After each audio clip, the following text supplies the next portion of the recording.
Let's talk about the three main graphics ecosystems in R. The first is the base graphics system, which is the graphic system that comes with R by default. The second is the lattice system. The third is the ggplot2 plotting system. Base graphics produce traditional S-like graphics. S was the predecessor to R and was the programming language on which R was based. Base graphics are the kind of graphics you get by default when you use things like the plot function, the his function, the box plot function, probably the first plotting functions you used in R. To get more information about the base graphics system, you can run the command !graphics-package in your console. Lattice graphics are an implementation of trellis graphics for R. You can run !lattice in the console to get more information about the lattice package. The lattice package is a way to produce elegant plots for multivariate data while making it easy to distinguish between different levels of a factor variable. One of the things that can be confusing to new users of the lattice package is that lattice and base graphics do not interact with each other. So if you're used to changing aspects of base graphics and expecting them to have an impact on lattice graphics, then you're going to be disappointed.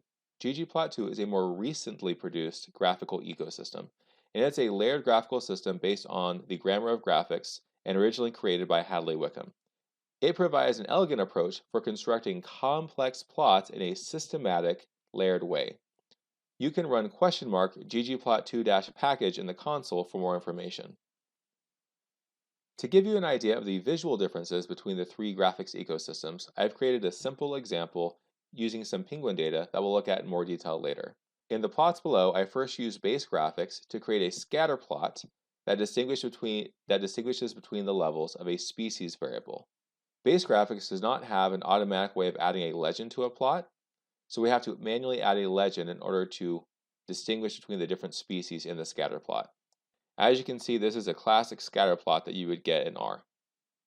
Next, we use the xyplot function in the lattice package to create a similar plot. If we compare the details of how these graphics are implemented, we notice that there's a lot of similarity.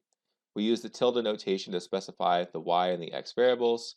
We have a data argument that contains a data frame with the data.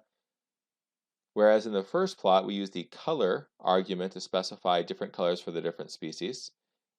With the xyplot function, we use the group function. We also specify auto.key equals true so that we automatically get a legend.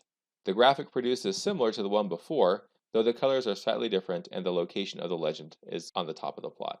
Lastly, we use the ggplot2 graphic system to create a third graph. We'll talk in more detail about what the different aspects of this code means.